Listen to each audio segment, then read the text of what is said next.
Hello everyone, we welcome you all at the Australian Parliament in Canberra to a protest that's happening now, and the protest is about the killing of Congolese Tutsi in Eastern Congo. We are here to fight the discrimination and hatred. Thank you. Muraho neza bavandimwe, duhagaze hano ku nteko nshinga amategeko ya Australia aho twaje kwamagana akarengane kari gukorerwa Abanyamulenge ndetse n'abantu bavuga ururimi rw'ikinyarwanda n'Abatutsi muri rusange mu burasirazuba bwa Kongo. Hano duhagaze ni ku nteko nshinga amategeko, murabona inyuma yacu hariho ibihumbi by'abantu baje kwamagana bavuga ko twanga akarengane, dukeneye amahoro, abantu bari kwicwa, ibyo bintu bigomba guhagarara. Rero murakoze, turakomeza tubane.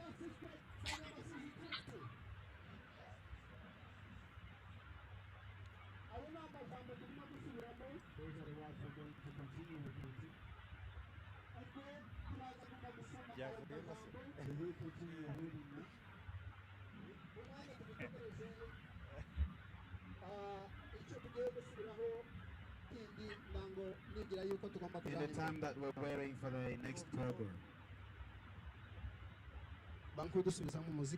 Just to play a little music for us again. I need a few volunteers here.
Murakoze. Aba volunteer bari imbere bagiye gusura mu majambo, ariko mbere yuko bayasubiramo ko twavuganye ko tatera haleluya. Mulenge oye! Mulenge oye! Masisi oye! Masisi oye! Ubwo bagiye gusubiramo aya majambo kugira ngo natwe tujye kubafasha muri aya magambo bagiye kuvuga. Murakoze.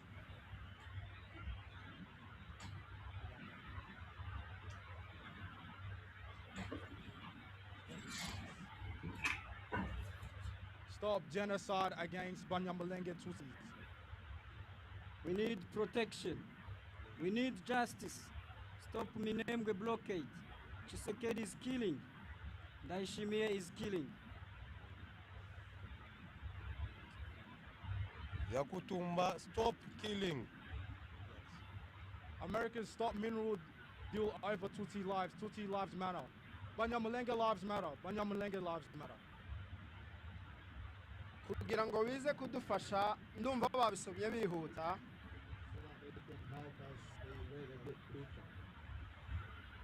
tuzatuvuga ngo Abanyamulenge life matter kugira ngo tuze kumvikana bazavuga ikintu tugisubiremo inshuro zingahe kugira ngo cumvikane. Mureke dukore repetition bukeya. Abanyamulenge life matter. Abanyamulenge life matter. Stop genocide. Stop genocide. Stop genocide. Abanyamulenge life matter. Stop killing Tutsis. Stop killing Tutsis. Abanyamulenge life matter. Ndango ko turumvikana. Ndumva yuko muhamu musubiramo neza ubwo bano bagiye kumfasha. Ubwo bazaba basubiramo ijambo kugira ngo namwe murisubiremo. Are you ready, guys?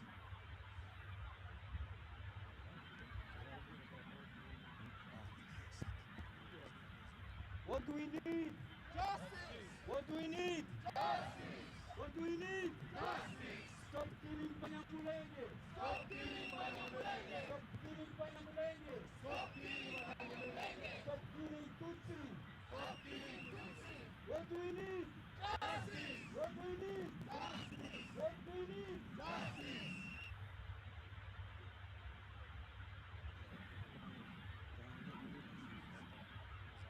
Stop killing innocent people. Stop killing innocent people! Abanyamulenge lives matter. Stop killing innocent people. Stop killing innocent people! Stop doing genocide. Stop doing genocide! Stop the blockade in Minembwe!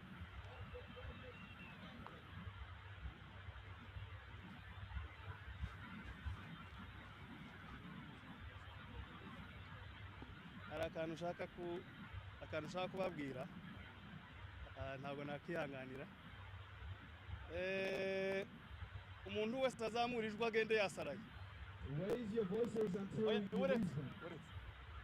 hari inzoga bizayivugwaga ntivuge mu cyongereza si ngombwa tuzamura mwese ko muranyumva icyagukweta uwumba kikagukura pef kikagukura adelaide bigatuma ureka akazi kawe yes reka nyitabire ariko icyo nshaka kuvuga umuntu wese agende yasaraye atashi iwabo icyo muracumvise icya kabiri aba bantu bari kwavuga aha ngaha nawe ko badushira dawuni kandi amavuga kamanyisa n'uwanyereye izo ntibibaho muri abasore mufite amajwi muvuga cyane kandi icyo ndangirizaho uzoseka nyuma y'ibizumweru 10 kandi uvugane n'undi nyuma y'umwaka ntabwo twaje gukina murakoze Nkuko avuye kubivuga As he just said, reka dukomeze. let's continue. Mulenge oye! Mulenge oye! Abanyamulenge life matter! Abanyamulenge life matter! We need justice! We need justice! We need justice! We need justice!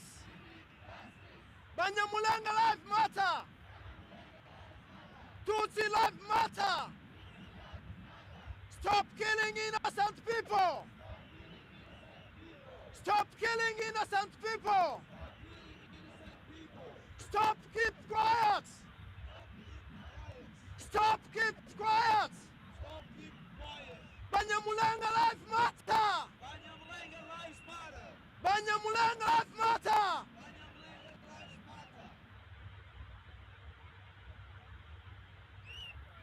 Twumvikane. Alo. Alo. Abantu ko turaceceka kubera iki? Alo. Masisi oye. Masisi oye. Masisi oye. Giseget must go. Giseget must go. Giseget must go. Naishimia must go. Naishimia must go. Banyamulenge life matter. Banyamulenge life matter. Matter. Hello. Hello. Hello.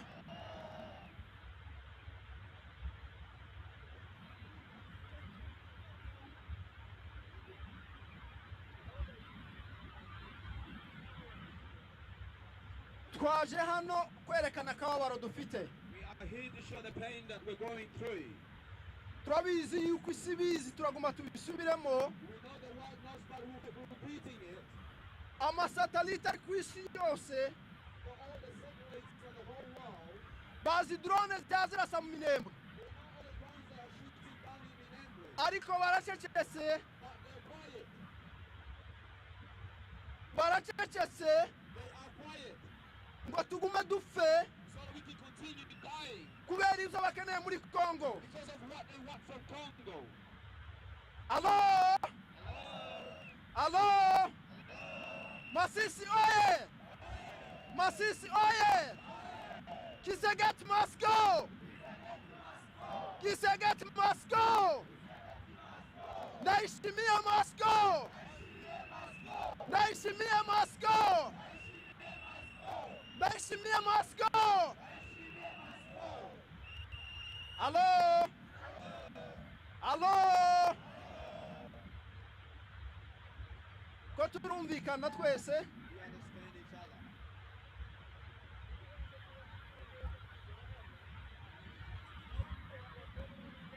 Hari ikindi kintu nari ngiye kubibutsa. Tegera. Twegerane.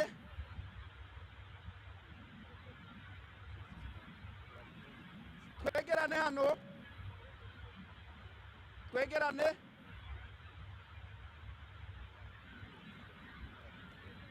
Ikindi cyongeyeho nabasaba yuko twakwigira hino.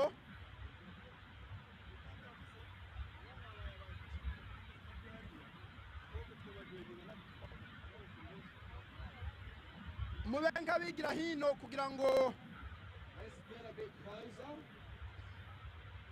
ikindi cyongeye ku muntu uje gushaka ubwiherero, As we say, the bathroom.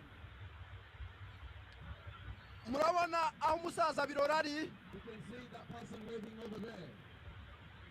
amanutse hariya If you go that way, munsi hariya amadarapo, under the flags, ubwo niho hariho ubwiherero. that's where the bathrooms are. Ikindi tubibutsa, What reminded you again, umuntu wumva afite ikibazo icyo cyo cyose, if you have any questions to ask, hariya hirya hari abaganga there is paramedics over there, kugira ngo erego aze kubagana. so you can go to them and ask anything you need. Abantu bambaye amasengire mubona hano imbere The people you see in the IVs in the front here, ni abasekirite. security, Ugira ikibazo icyo cyo cyose abandi bari inyuma yanyu, behind you and others in front. mubegere kugira ngo tureke kugira akavuyo, kugira ngo barabereka aho mushaka kuja. Go to them and ask wherever you want to go. Turumvikanye? Do you understand each other? Alo. Alo. Mulenge oye. Mulenge oye. Masisi oye. Masisi oye. Masisi oye. Alo. Alo. This side. Alo. Alo. Kisegeti must go! Kisegeti must go! Kisegeti must go! Still, stop killing people! Stop killing innocent people! Stop killing mothers! Stop killing mothers! Stop killing kids!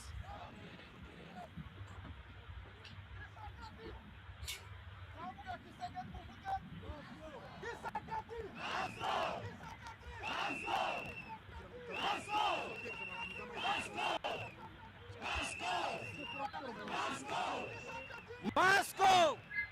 Moscow! Moscow! Moscow! Moscow!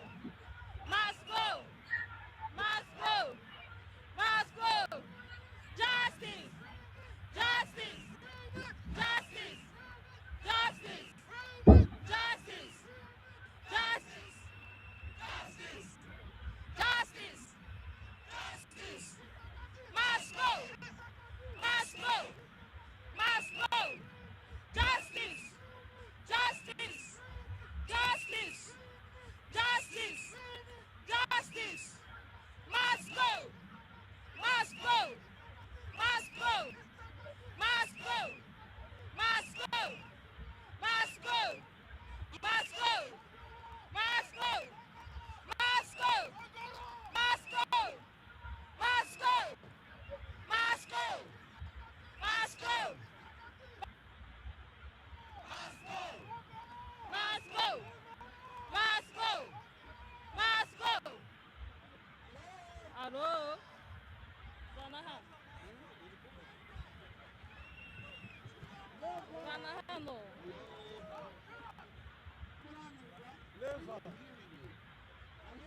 Alô? Alô?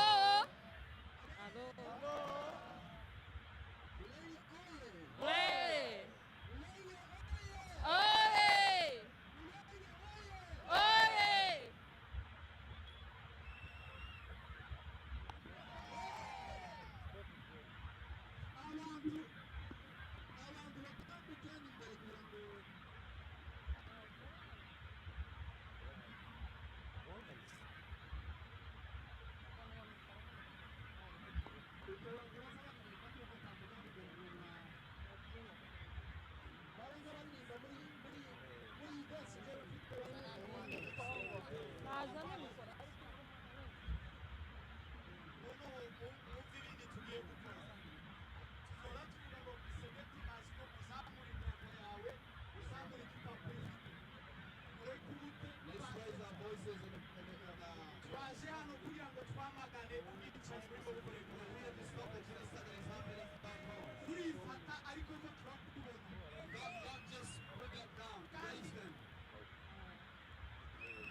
Yes.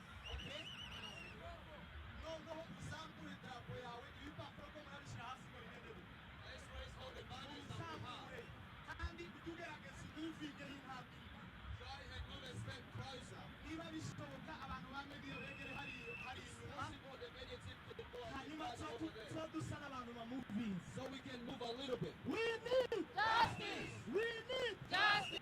Justice for Abanyamulenge! Justice for Abanyamulenge. Justice for Abanyamulenge! Justice for Abanyamulenge. Justice for Congolese! Justice for Congo. Stop killing people. Stop killing people! Stop killing people. We need Congo. We need Congo. We need Congo. We need Congo. justice in Congo! Justice in Congo. Justice in Congo! Justice in Congo. Justice in Congo! Justice in Congo. Justice in Congo! Justice in Congo. Stop killing Congolese! Stop killing Congolese. Stop killing Congolese! Stop killing the Abanyamulenge. We need Justice. We need Justice.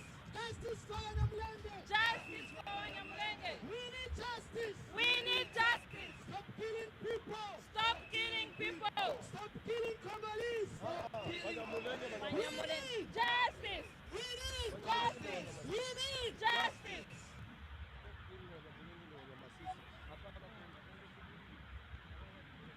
Mulenge. Mulenge. Save Mulenge. Mulenge. Save Masisi. Save Masisi. Save Ituri. Save Ituri. Save Masisi. Save Masisi. Stop killing the Abanyamulenge. Stop killing Abanyamulenge. Stop killing Abatutsi. Justice. We need justice. We need justice.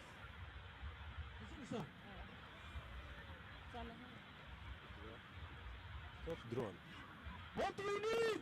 Justice! What do we need? Justice! What do we need? Justice! What do we need? Justice!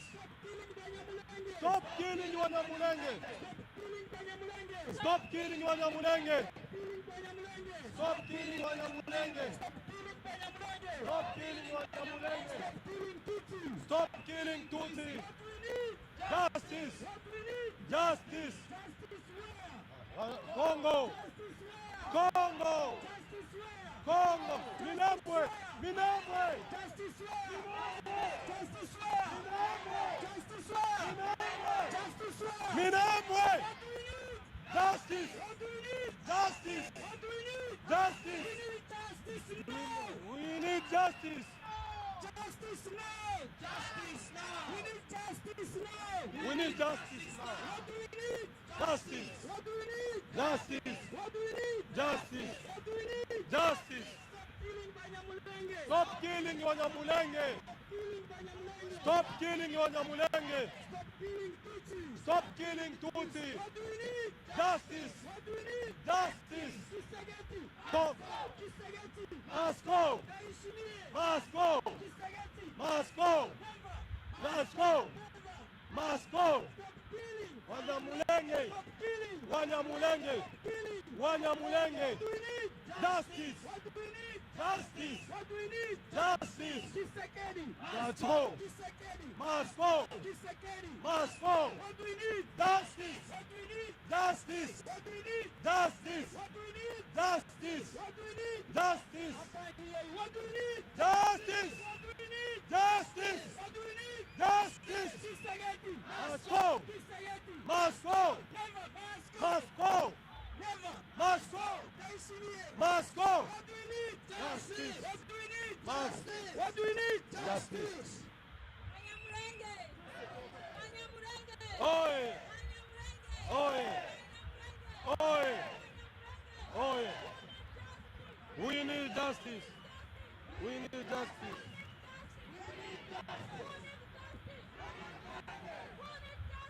Abanyamulenge! Abanyamulenge! Abanyamulenge! Stop killing Banyamulenge! Stop killing Abanyamulenge. Stop killing Banyamulenge! Stop killing innocent people. Stop killing innocent people! Stop politics of hate. Stop politics of hate. Stop politics of hate!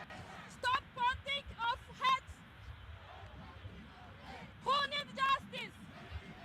Who needs justice? Who needs justice? Abanyamulenge aye! Abanyamulenge aye! Abanyamulenge aye! Abanyamasisi aye! Safu Abanyamulenge! Safu Abanyamulenge! Safu Abanyamasisi! Who needs justice? We need justice! We need justice! We need justice! We need justice! Kisagati must go! Kisagati must go! Kisagati must go! Kisagati must go! Kisagati must go! Kisagati must go! We need justice! We need justice!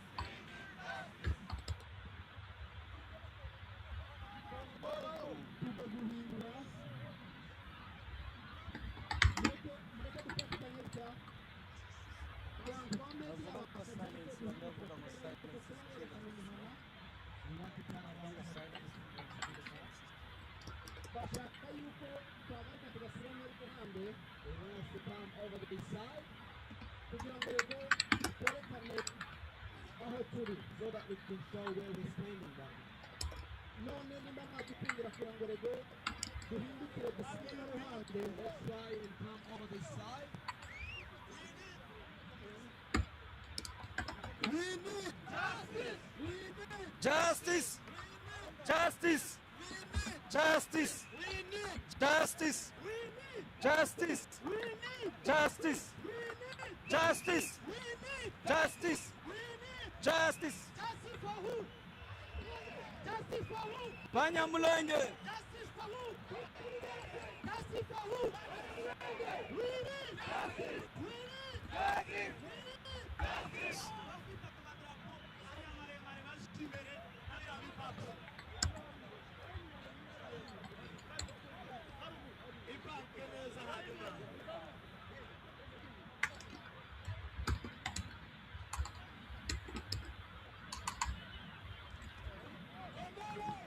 Must go!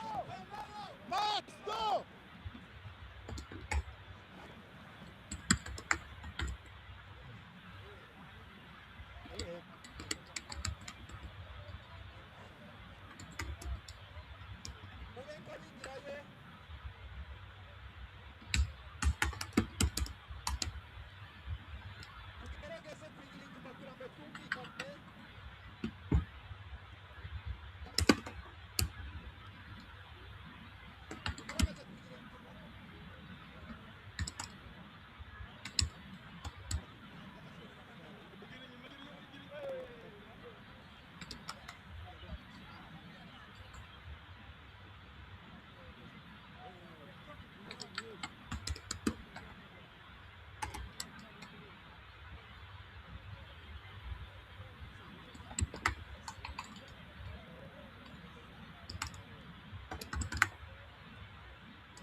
Hello?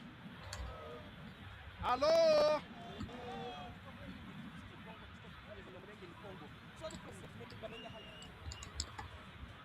Hello? Ikindi cyongeyeho mumenye yuko turi live. Abantu baba baseka.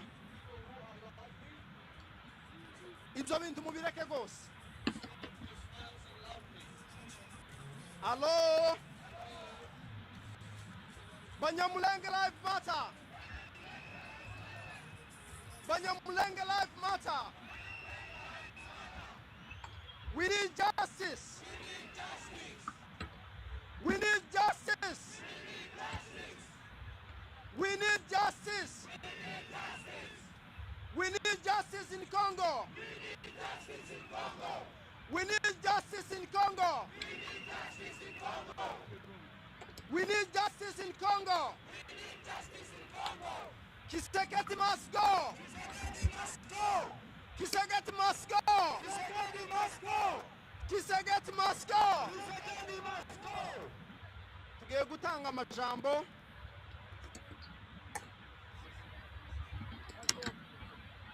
Ubwo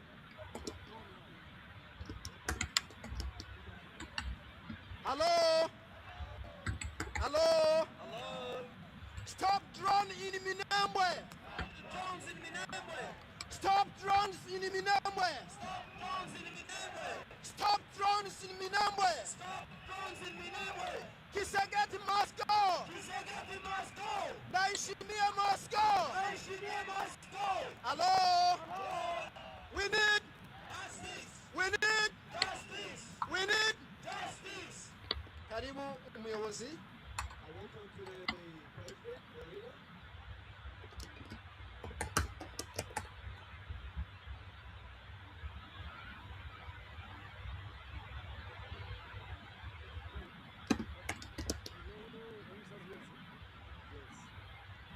Murakoze cyane.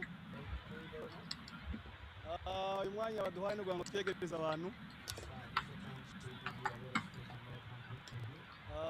Nk'abayobozi ba New South Wales State twakorerwa protest.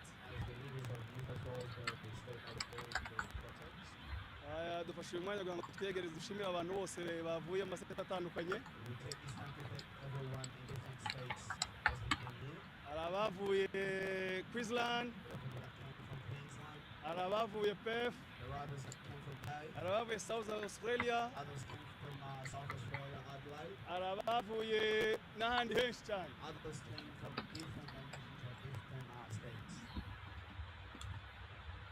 Abantu bose bo bwoko bwacu baje mwakoze cyane. All the people of our nation, Umuturage wese uri hano everyone here, wumvise ubusabe bw'abayobozi you have a request from the leaders, mu kwitabwaho ngo tuvugire ubwoko, you show your presence here.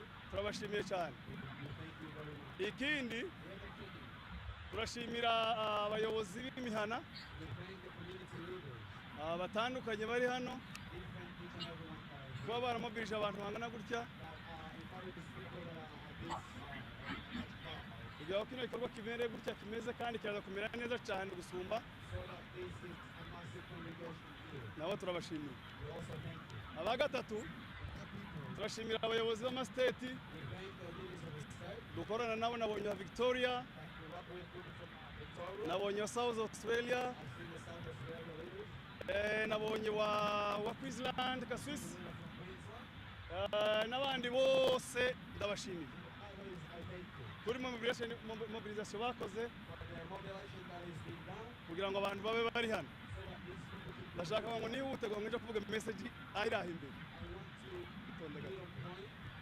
Ingoto yanjye ndayizi kuri time table ndayibona. Icya kabiri ndashimira cyane abayobozi ba Federo, I thank the federal leaders. ni nabo bateguye kino gikorwa, They're the ones that arranged natwe babitugezaho nk'abandi bayobozi bakora. They also introduced this to us as well. Bagize neza cyane bayobowe na Zawadi hano, We were he's the leader Zawadi na muzehe hariya Jeff and Jay ndetse n'abacamingi n'abandi bakorana bose. and others that they work with. Ndangiza rero As at the finish, ngiye kuvuga ibintu bitatu ndasobanura. say three things that I want you to pray. Kuva tubaho batangiye kutwica kuva kera ko turi Abatutsi. They started killing us because we're Tutsi. Abanyamasisi barapfa, The Masisi died, Abanyamulenge barapfa, the Abanyamulenge died, Abahema barapfa, the Bahima died. kandi byahereye kera. And it started from long ago. Za Murere n'ahandi nzosubiramo. Mulele and other places I can't. Ariko nibwo bwa mbere twabonye amadrones But it's the first time we're seeing drones ishobora kurasa umwana w'imyaka 6 that can shoot a 6-year-old. bakica umukecuru w'imyaka 100 irenga. They can kill a woman, an old lady of 100 years old. Abantu ntibahinga, They're not doing their farming. abantu ntibacuruza, They're not selling or abantu nta munyu bafite, they don't have salt. nta binini bafite. They don't have medication. Ibitaro bigasenywa bakabitera drone ibitaro. Hospitals are being bombed. Imirima yabo barayiriye Abarundi na FRDC. And every garden has been stolen from them. Igitangaje abantu baje mu mirima yabo bihingiye, And when they go to their farms, they plant it themselves. akaba aribo bano gusaba ibiryo bisaba ingabo z'u Burundi n'ingabo za Kongo. Asking for the food they planted for themselves. Nimwumva umujinya mwinshi cyane. You should be sad for that. Ntabwo twaje hano We're not here. ngo twaje gukina, We're not here just joking twaje around. kuvuga ngo iyi ni Australia, We are here to say this is a ni strong igihugu gikomeye ku isi. It's a great and a strong country. Abatakizi barabakizi. There are people that know it. Twaje kubabwira ngo We are here to tell you biriya byose bihagarara. it has to stop. ICC nikiberaho ICC needs censorship. igomba gufata Ndayishimiye Neva, Has to take never. igafata na Kisekedi, It has to take Kisekedi. bakabajana lahe, And they have to kandi take icyo it down. twizeye bizoba. And we trust will happen. Ariko uyu munsi And today, twaje kuvugira ababyeyi bacu. we're here to speak of their Ejo parents. bundi nabonye ababyeyi bavuga ku kiziba, I saw the parents talking about the violence. wese abato dutabaramo, And they said if they could save us. wese kuba ntibo dutabariza mu mahanga. Can they speak up for us in the nations where they are? Nicyo cyatumye tuza. That's why we're here. Nta magambo menshi, No much words. intego ni The purpose is timusamare. don't be distracted. Iyo umuntu yagiye kuri field nk'uko ibintu When you bimeze, go on the field, uza wirekura ugakora ibintu. you have to be open and Hey! honest. Mwirekure mureke amafiyari n'ibindi byinshi n'umuruho. Just be distracted. Tuzagenda twikandakande. We are going to Ariko nurira urire. But if you Nuvundagurika uvundagurika. break yourself, Ariko ijwi ryo gutabarwa k'ubwoko ryumvikana. to save your nation. Ndashimira Abanyarwanda I thank the Masisi people bari hano that are here today. kandi imbaraga zacu mu karere. Our power Reka tubabwire n'Abarundi. and all the Abarundi bose ntabwo ari Senderi David. all Burundians are not Hari Abarundi badushigikiye 100%. friends and some of them are Icyo rero twifuza rero what we want ni ukuvuga akarengane kari iwacu, is to speak of the injustice umuntu wese ugakora uruhare rwawe. and you have to do what you're supposed Icyo to do. twizeye ni kimwe, What we believe is ubu vuba see muzobona impinduka. you will see change. Urakoze cyane. We need We need. justice. Reka duheze umuyobozi wacu ijambo. Let's give our leader a word. We need Justice. justice for Abanyamulenge. Justice in Congo. Justice in Congo. Our lives matter. Our lives matter. We need Justice. we need Justice. we need Justice. we need Justice. Tutsi lives matter. Tutsi lives matter. Tutsi lives matter. DRC. We need justice for Tutsi lives. DRC. We need justice for Tutsi in DRC. We need justice for the kids. Justice for the mothers.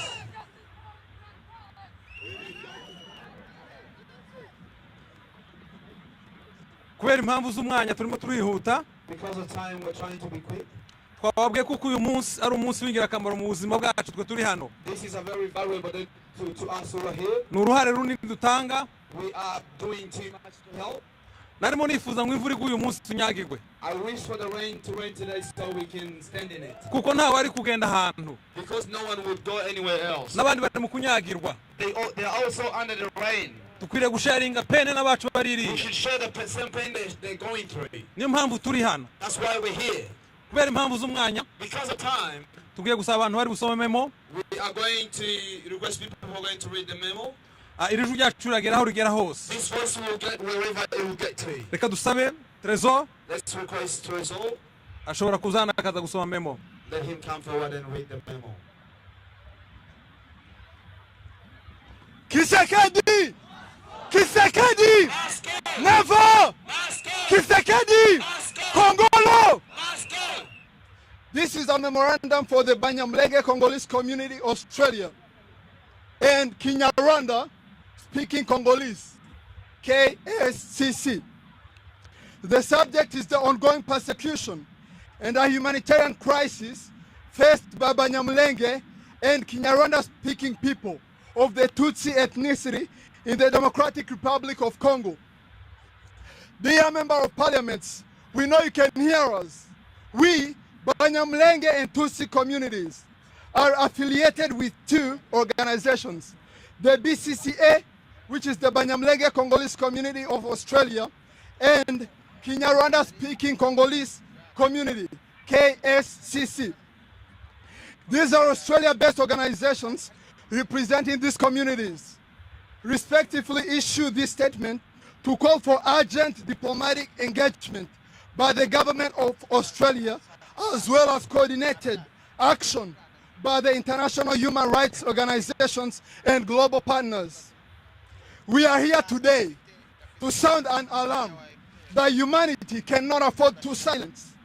We are here to express our profound outrage and grief regarding credible and ongoing reports of ethnic cleansing and a deliberate humanitarian blockade targeting the Abanyamulenge populations in the highlands of Fizi, Mwenga, and Uvira in the Eastern Democratic Republic of Congo, and Kinyarwanda-speaking people of the Tutsi ethnicity. These actions resulted in widespread displacement, severely restricted access to essential humanitarian assistance, and grave threats to civilian lives, human dignity, and fundamental human rights. Make no mistake, for more than 9 years, with a marked escalation in the recent months, the Abanyamulenge community has been subjected to systematic, organized, dehumanizing violence and a slow-motion genocide.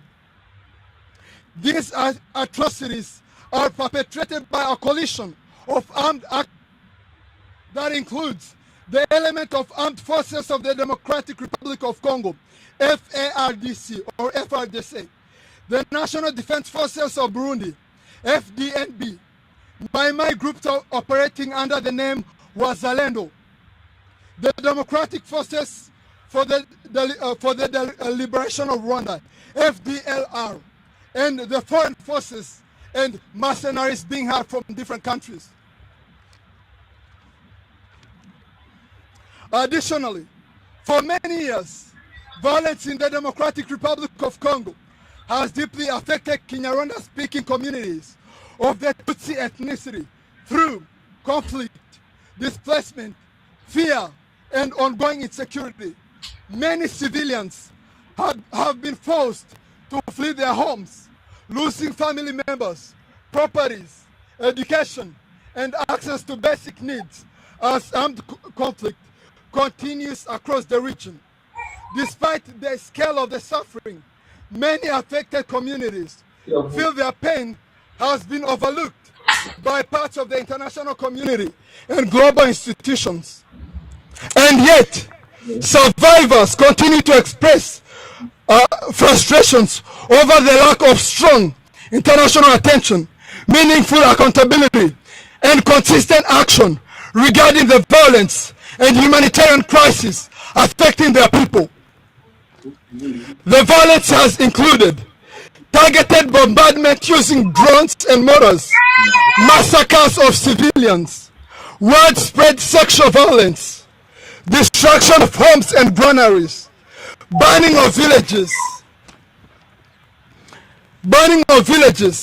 slaughter of livestock, and the deliberate destruction of crops and livelihoods. In addition, a total land and air blockade has denied civilians access to food, medicine, and humanitarian assistance, effectively condemning them to a slow death and trapping the population in what amounts to open-air prison. Humanitarian impact which has been incurred by communities. The numbers are not statistics. They are sons, they are daughters, they are mothers, they are elders, they are our people. They are not just mere statistics. Since 2017, more than 10,000 people are reportedly killed. Each one a name, not a number. Thousands are displaced and over 430 villages has been scorched down to ground. The systematic destruction of livestock and agricultural resources has gravely undermined the survival of the affected population. Many individuals have also been abducted and or arbitrarily detained far from their families. Abanyamulenge and Tutsi women have been particularly affected. In addition to displacement and violence, they have endured extreme sexual violence, severe psychological trauma, social stigma, and deep economic hardship. Their ability to care for their children and sustain their families has been drastically diminished due to the loss of livestock and restricted access to water and markets.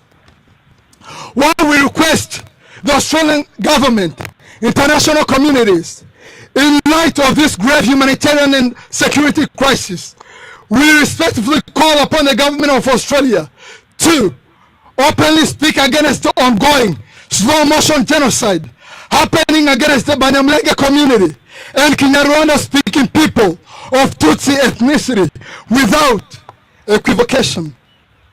Second, to publicly and explicitly condemn the violence targeting the Abanyamulenge community. Third, to exert increased diplomatic pressure on the government of the Democratic Republic of Congo and the government of Burundi to halt the attacks and lift the humanitarian blockade, including by restoring, safeguarding civilian financial channels in South and North Kivu.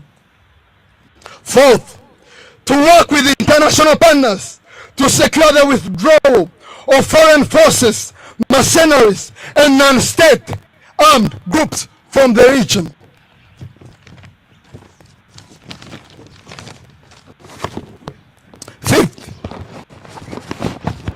Fifth, to advocate within the United Nations and other international forums for an independent investigation into crimes committed in the Eastern Congo. Sixth, to support targeted sanctions against individuals responsible for serious human rights violations. Next, to promote secure humanitarian corridors, to ensure the safe delivery of aid to civilians, particularly women and children in Eastern Congo.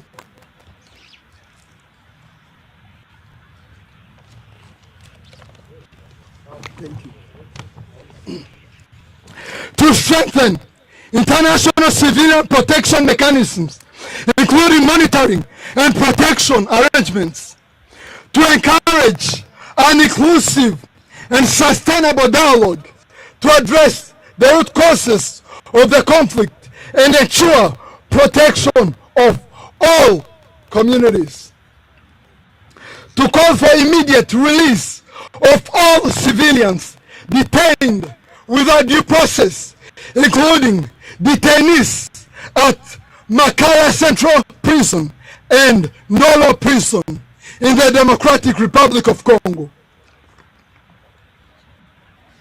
In conclusion, Australia has a long-standing reputation as a defender of human rights and a promoter of peace. Nevertheless, reputation without action is merely flattery.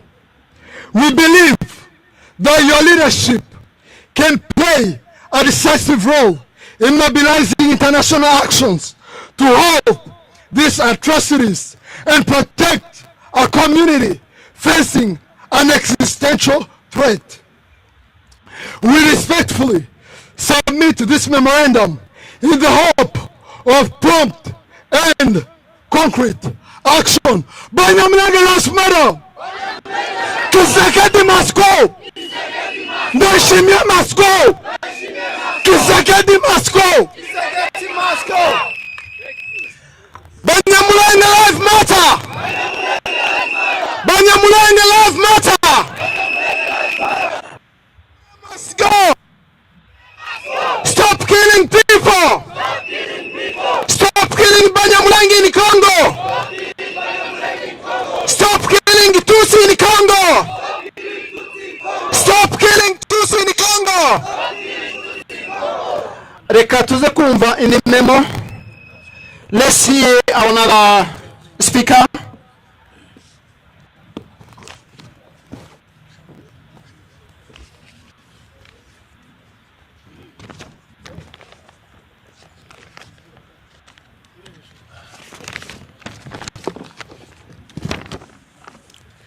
We are gathered here today to use our voices, peacefully yet loudly, not because the injustices faced by the Abanyamulenge and other Tutsi communities in the DRC have just begun, and not because we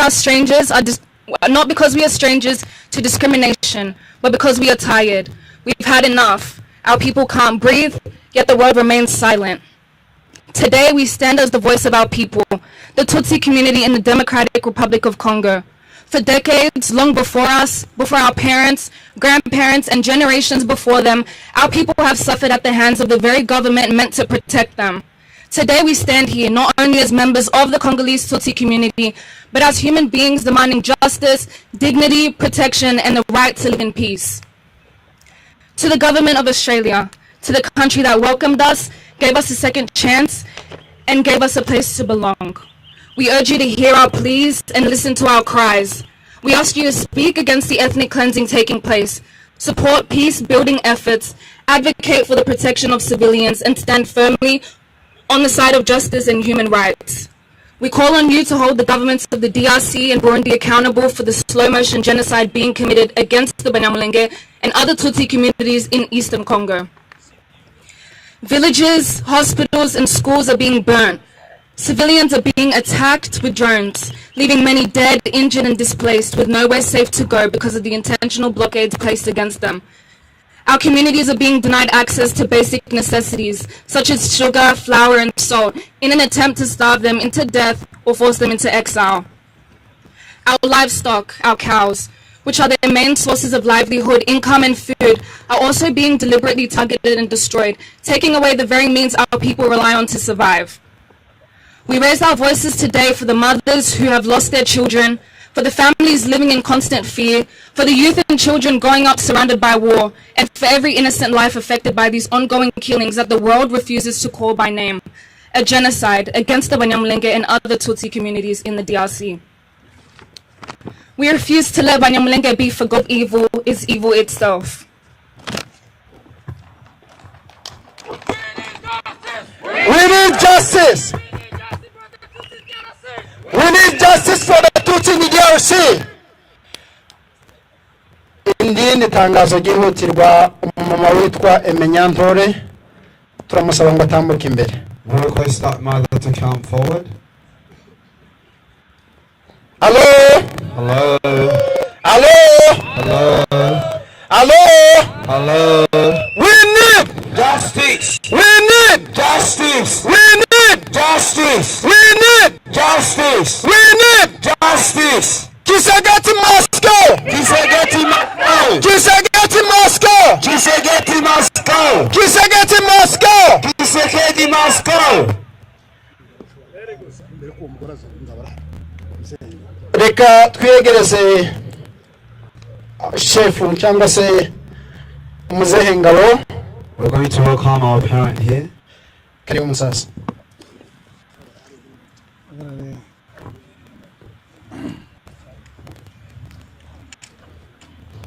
Bwampindeo tujimwabeo kibaru bwajisankato. Bwampindeo murumbise. Bwampindeo tujimwabeo kibaru bwajisankato. Tujimwabeo bwalu bwajinyingalala.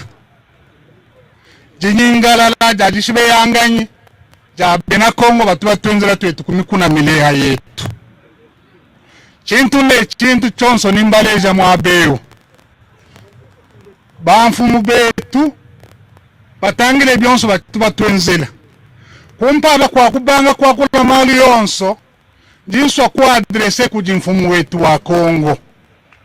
Mfumu wetu wa Kongo Kisekedi. Kisekedi mwana wa Mulumba Kisekedi Etienne. Kisekedi tubasomba nenda kumbujimai. Mwana wa mwaveni mwene ditu. Benambujimai babiteleje kwa bona Kisekedi mwishi ma guest house Kapongo. Aveni wa mwibiji. Nanshane kumberu kwabo kujikakare kakambela katuka tunda ngomba yende atatu wenda mufuma kumyabi. Fumu wetu wajitunga. Tujimwabeo kwa kulomba wimakija kushebea Abanyamulenge kumisoko yetu mileha. Twetu basomba muntanchi murane Kongo ne Kinsansa. Twetu basomba kuleme kapito ya Kinsansa. Bwachini wewe mufishia marejo yonso we mubanga mikuna kwa kutushebea kwetu kumisoko. Kakwene njira wa machine, kakwene byonse bituyenze kanasha mu Kinsansa. Anu moyo wa lukino, moyo wa tribalism. Kushia byonso byenu madiama muyaka tushabia kwetu kumikono. Bwachini tuitulomba lusa, tuitukulomba utufile majika jishebe yanganyi. Bitutonda be, bitutonda be, bijimu ne bijimu. Mamatuko ya kumpara vuko witu wakula Banyamulenge kiwa Kongole. Kiwovu mututeka buwa Kongole yanyi. Nganyi mamu wenda mulele mkwa tajifu ulela Kongo. Twetu bonso bajisanga mukongo. Kakwere muntu jiwa kujinga mukwabo ye Kongole mukwabo kikongole to. Mafi. Mafi, mafi. Nanshawe mfumu wetu Chisekedi. Kinsansa kikwenu to. Kwenu kuba kukananga. Tuitukulomba imakajika jifuja kushebe Abanyamulenge. Kanyeswa kukuleja mwabeo. Kezi yofoto wangu. Tangirai mafua ututwenzela twetu. Mafua eyi matutonda be. Matutonda be. Bimpa kumanyi byonso tutwenzela ebi. Ijani story. Mubujima bweba wewa. Mfumu wetu. Mwana wa Etienne Tshisekedi. Havuta tuwebu mumujimai. twetu bonzo tukutwelanga na moyo anu ide pesi vya kutushabea twetanyi vumanya ide pesi vya ku protéger bantu bonso ba Congolais mushiditu ko mukwata bukelenge bumfumo bwa Congo tribalisme mubwera mu Congo uleja matunga mashirangana wewe uji president wa Congo nso mujima nanyi ujinga njinso ku adresse bena betu bambujimbaye bakubakwanga bakukananga bamwere ditu bunenu mafwa ya mushindeu alwa kumisoko yenu drone ilwa ibombarde Lukalaba ibombarde Benakanyiki ibombarde Bakwachimuna ibombarde Ngandajika ibombarde Lodge ni musankanye twetu batonda be fumu wetu bukelenge bwina bututonda be tulitumulomba chance wenda wa nyuma na nshewe mwanga ta decision wa kutujikisha mwishi mwabula bemu nzambi kene mwanje kudeside to mutelejanyi tuji muchanga cha nzambi mutlama cha chimwane bandu bakwabo madrone imagika stop drone kwetu kumikuna mileha ya mulenge ujolonda chinyi fumu wetu wajitunga bwalu wadikim bwalu wakukemesha baluba bena katanga jiba chungu wa kumwanzu vumu ipata nenu kukatanga si vumu wanyingala lanyi memanyi vumu nyingala la chachi mwane nenu hajiba chungu wa kumwanzu vutututa michi hamu stronge ya banga kukatanga mbanga wachinyi jiba ya chungu wa kumwanza muipata baluba kukatanga si vumu nyingala lanyi twetu juba nyingala netu tuba nyingala bwenu nenu basufurase muvunayi indiyo vumusabwa kwakula mwakule wa munda wakwenu mubimanya mubiteleje Tshisekedi kamubaleja decision wenu ujinao kubanyamulenge Tshisekedi mwangata decision wakujikisha Abanyamulenge mu Congo alegale kutushebea byonse bitumwenze ka drone batubenze mu system wa drone iyaminembu shebea abantu ijani cha chimone drone ya Lukalaba yaba kwachimura ni musankanye Tshisekedi stop it kanyisha kubale chama kwabo tangira president wetu wajitunga barunda bendo tangira barunda ba Tshisekedi musalayi mukulumbe wa Burundi mumwanga takula kushebea Abatutsi ewe umusalayi Murundi muhutu wa Murundi mutubamanya Abatutsi neba hutu ko tubayitangana to mumwenze shabwa kwa kutushebea mu Congo bulelelanyi mfumu wajitunga makanda yebujinayo ijani makanda kwangata musalayi wa Burundi kwa kushebebe na jeba mu Congo wewe muleji wa bena Congo bonso kiwa wakubalama kiwa wakuba protéger lekela ekubikira ba mercenaires baroba kutushebea kwetu kumikono kezi interamu tangilai ewe bantu aba interamu baumenza genocide mu Rwanda anu genocide ya Abatutsi kujibatusi ba mu Rwanda kujibatusi ba mu Congo pindi eu kabene bakutato bampindi yo bakutushebea mu Congo balunda ba president wetu njinkulomba shintula imeji yeba lekela ibulunda ne ba genocidaire tukulomba tufile korusi chibiji chintu chakukemesha be fumu wetu kuvusonga memukwabo wa Munyamulenge vusomba mu Ethiopia bwalu bwakukemesha be nanshe wujine franka yeba franka kene bwakushindura jisho ja nzambi emutangira ne ibintu bijimushi mushi mwamayi mwanga tasonga lumawo bamubikira jina jenda Kongolo umuteka bukonsebo yenda bulelela mwana wa mfumu wetu wajitunga unokwanga ta Kongolo mu Ethiopia umwesha makuta bwalwa ikale kula maru makwabo ya amafi nansha byonso muji mwakula ne Kongolo tyo babimanya bonso barunda bibabachi bakujinga bakujanda hanyuma hadito kujibi niba kwela maji niba kuseka lekela iburunda ne bavoyu lekela iburunda ne bantu bakwabo hetaji baja kwikira ne basage banyangwila bamumujima bakweshe conseil bakulongolera kongo mujima indiye mfumu wetu tufile korusa imajika mashebe yanganyi yakwetu kumisoko twasakije.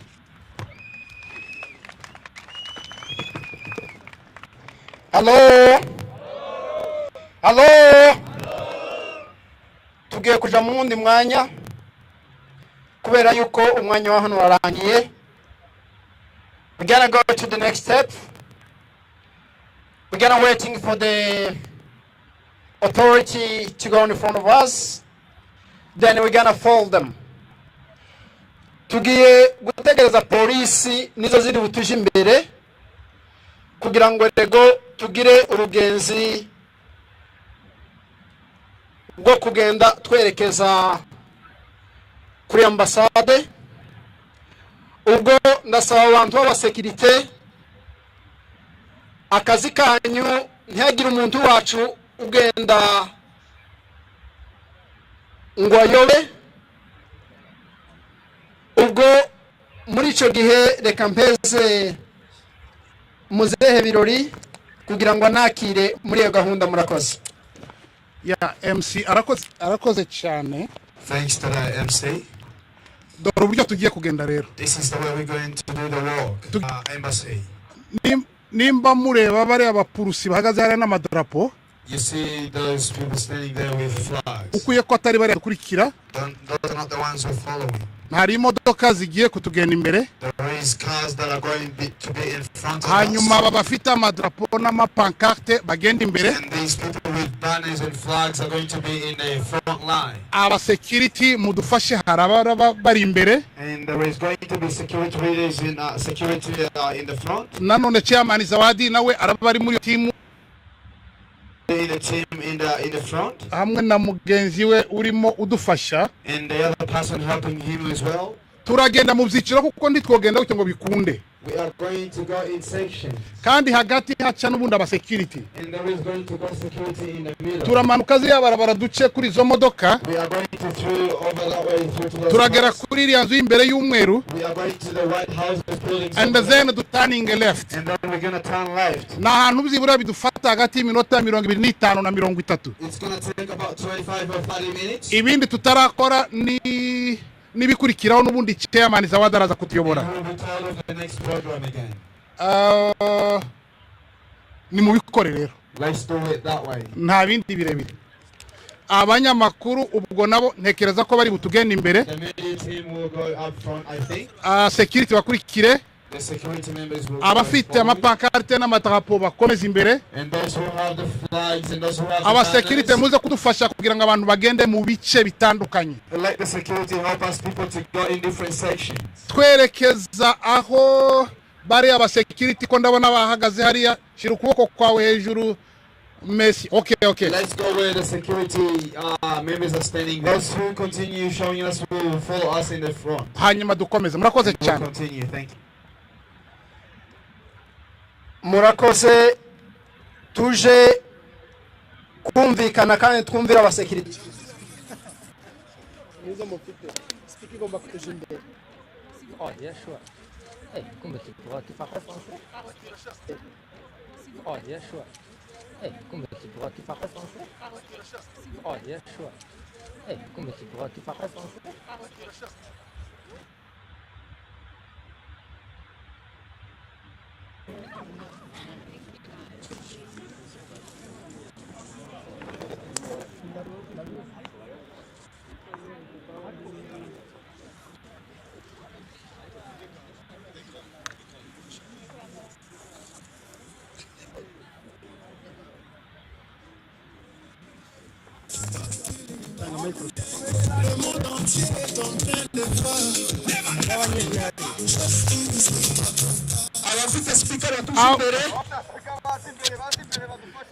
Bajya barimo banima abanima ni mutambuke mukomezanye n'amasange abantu barimo banima mutambuke mukomezanye n'amasange hanyuma Alexi tuze hajyane Alex hanyuma tuze gukurikira Alex nk'umu security masangariye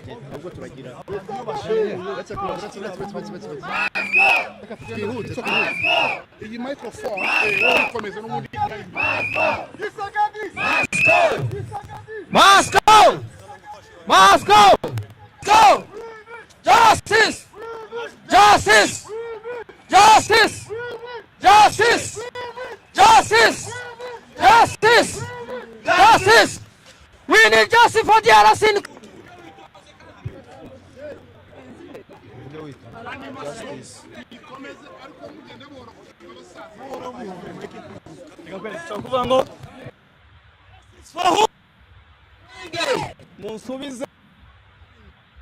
This is for who? When? Now! When? Now! This is for who?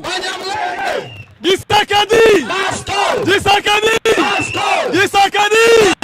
Gisakadi! Gisakadi! We need justice! We need justice! Justice for who? Justice for who? Areka subira mu ntabwo twaje kwera Abanyamulenge gusa Abanyamasisi aba bene wacu baba. Okay.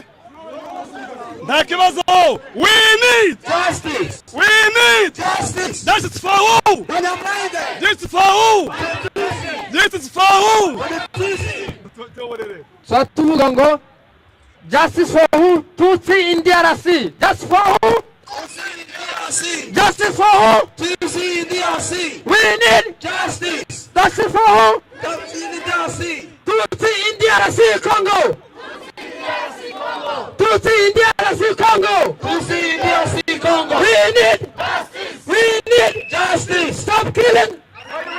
Stop killing. Stop killing. We need justice. We need justice. Justice for who? Justice for who? Tutsi in DRC Congo. Tutsi in DRC Congo. We need justice. We need justice. Gisagati. Moscow. Gisagati. Moscow. Gisagati. Moscow. Gisagati. We need justice. We need justice. Gisagati. Moscow. Gisagati. Moscow. Gisagati. Moscow. We need justice. We need justice. Gisagati. Moscow. Gisagati. Stop the killings! Stop the killings! Stop the killings! Musubira ngibyo ndi kuvuga. Stop killing the killings! Gisakadi! Never! Never! Never! Gisagati! Gisagati! Never! Never! We need! We need! We need! We need! We need! We need! Justice for who? Gisagati! Gisagati! Dashimiye! Dashimiye! Dashimiye! We need! We need! We need! Justice for who? Justice for who? Justice for who? Justice for who? We need! We need justice! We need! We need! We need! We need! We need! We need! We need! Justice for who?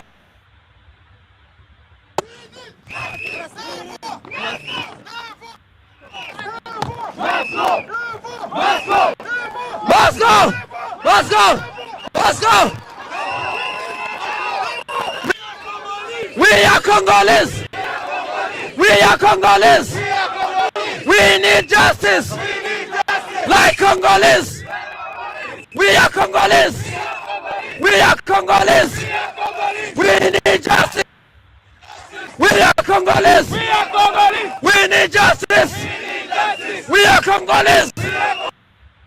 Justice! Tutsi need justice! Tutsi need justice! We are Congolese! We are Congolese! We are Congolese! We need justice! We need justice! We need justice! Justice for our people! Justice for our people! Justice for our people! in Congo! Tutsi in Congo! Tutsi in Congo! Tutsi in Congo!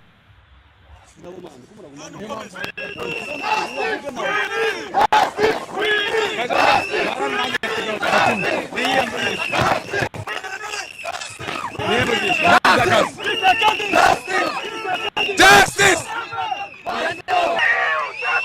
Mulenge! Masisi! Mulenge! Justice! Justice!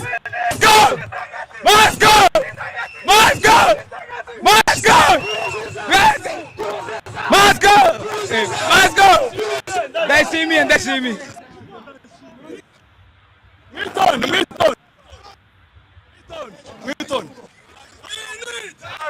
We need justice! We need justice! Gisakadi! Gisakadi! Ndashimiye! Never! Never! Gisakadi! Never! Never! Never! Gisakadi! Gisakadi! Never! Gisakadi! Never!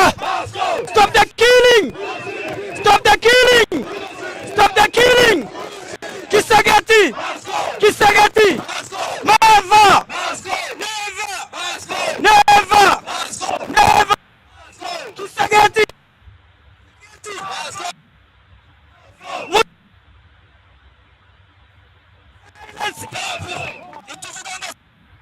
Is killing!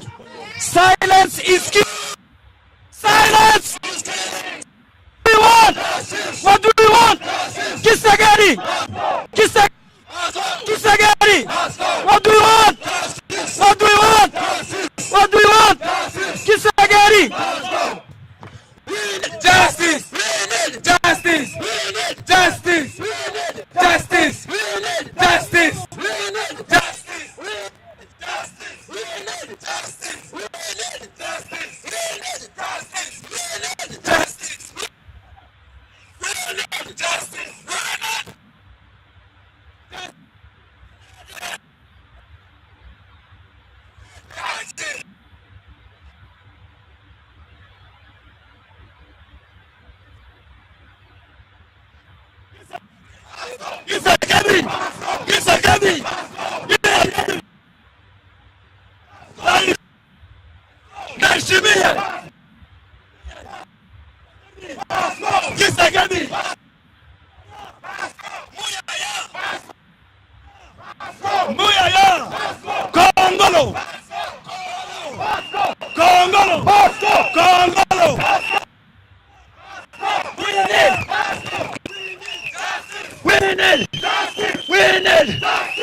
Justice!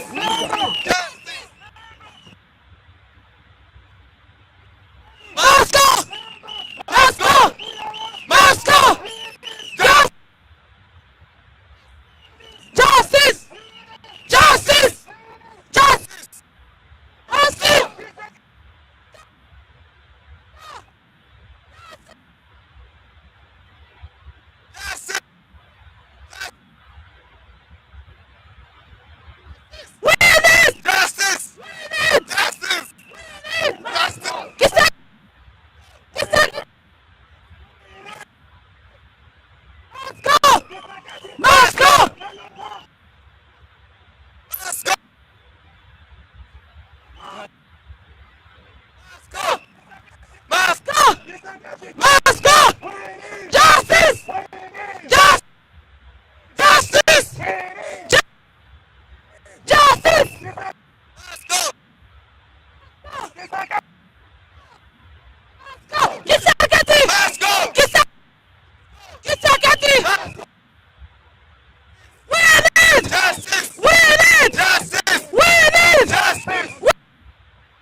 Justice!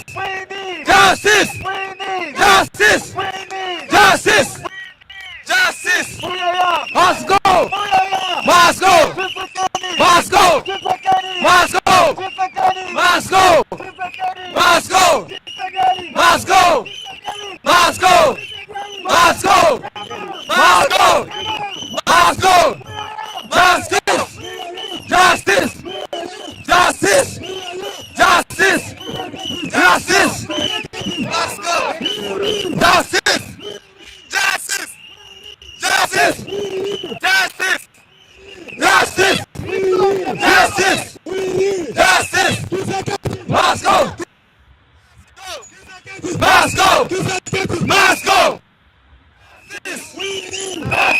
Must go! Must go! Must go! Must go! Must go! Justice! Justice! Justice! Must go! Must go! Justice! Justice! Justice! Save Mulenge! Save Mulenge! Save Mulenge! Save Mulenge! Kisagati! Must go! Must go! Justice! We need! Justice! We need! Justice! We need! Justice! Justice for who? Justice for who? That's for Tutsi! That's for who?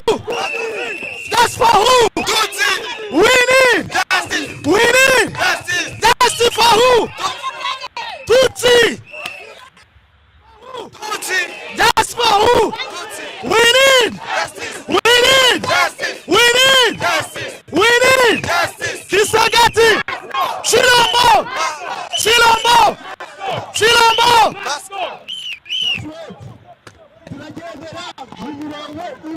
Yes! Abantu bari kujya mu mihanda ibiri ntabwo tubishaka. Just one way, please. Abari inyuma turagendera muri uwo muhanda.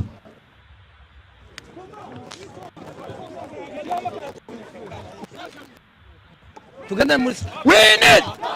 We need! We need! We need!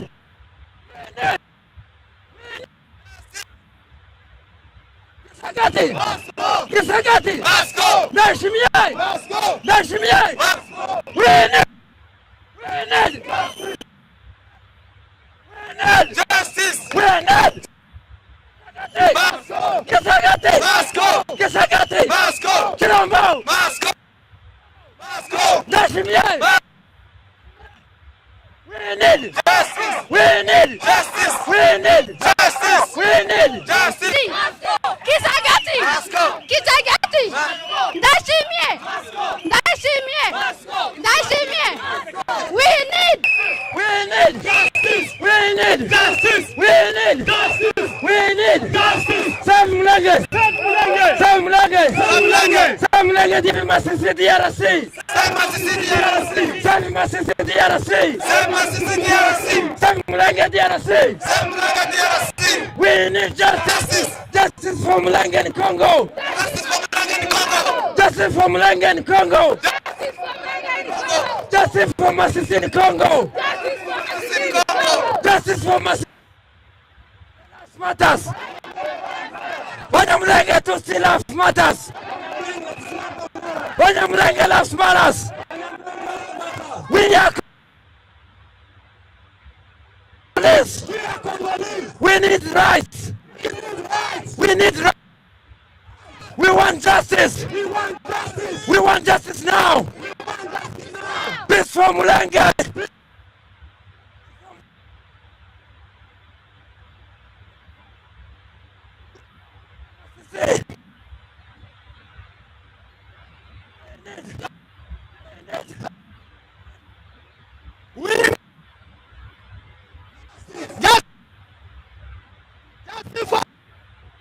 Justice for who?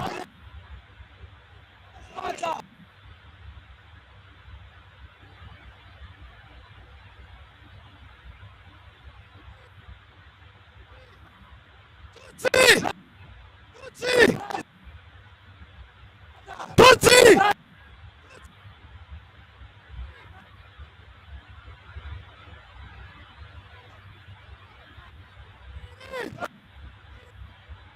Justice for who?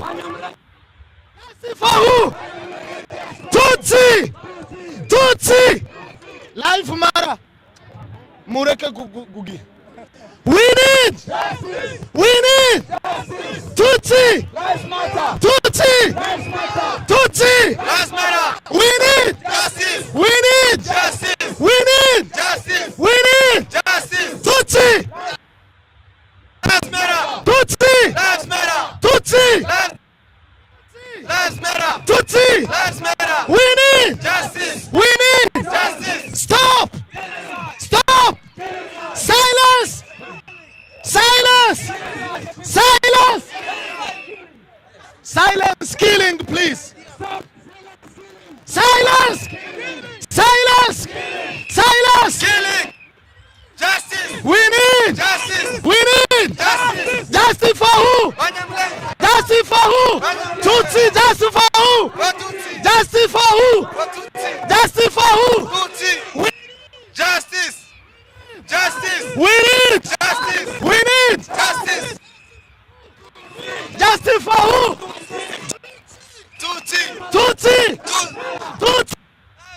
Tutsi! Tutsi! Tutsi! We need! Justice! We need! Justice! We need! Justice! We need! Justice! We need! Justice! We need justice! We need justice! Moscow! Moscow! Moscow! Justice! Justice! Justice! Justice! Justice! Justice! Justice! Moscow! Moscow!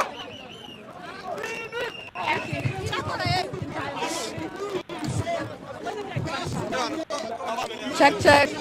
I find you. Kisegati.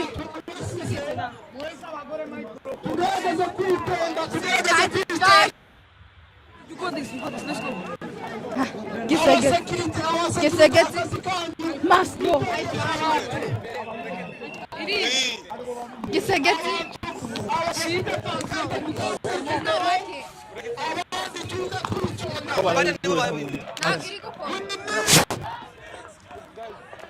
We need justice!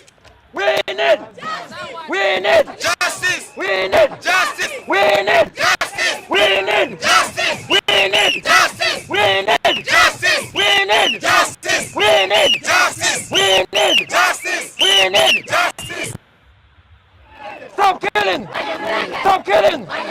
Stop killing! We need justice. Lives matter. Mulenge lives matter. Mulenge lives matter. We need. We need. We need. We need. We need.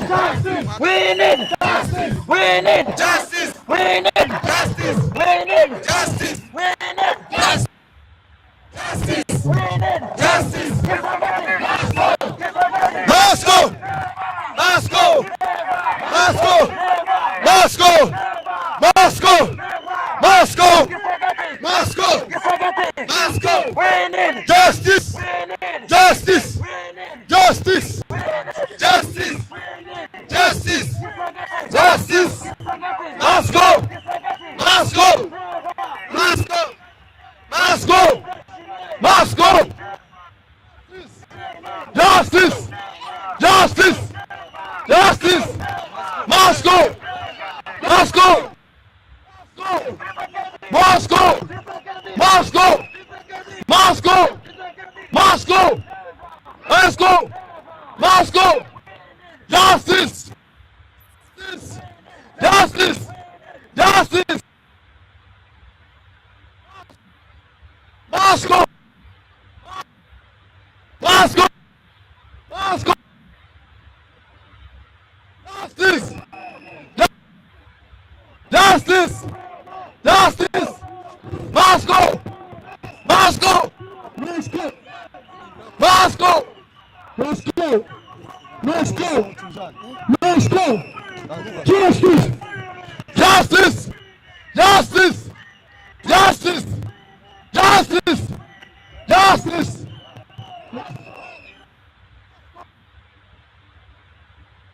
Moscow. Moscow. Moscow. Moscow. Justice.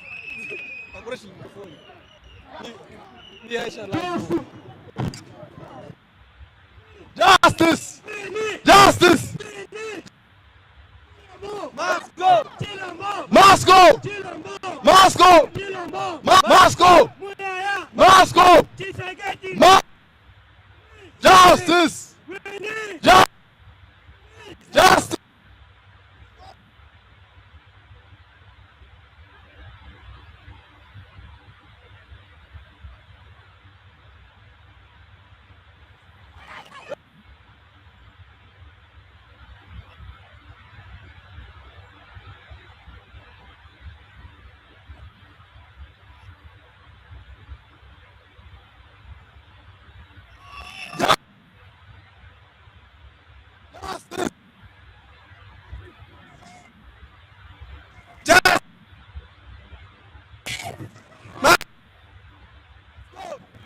Moscow! Justice! Justice! Justice! Moscow! Moscow! Justice! Justice! Moscow! Moscow! Justice! Justice! Justice! Moscow! Moscow! Moscow! Justice! Justice! Justice! Justice! Justice! Justice! Justice!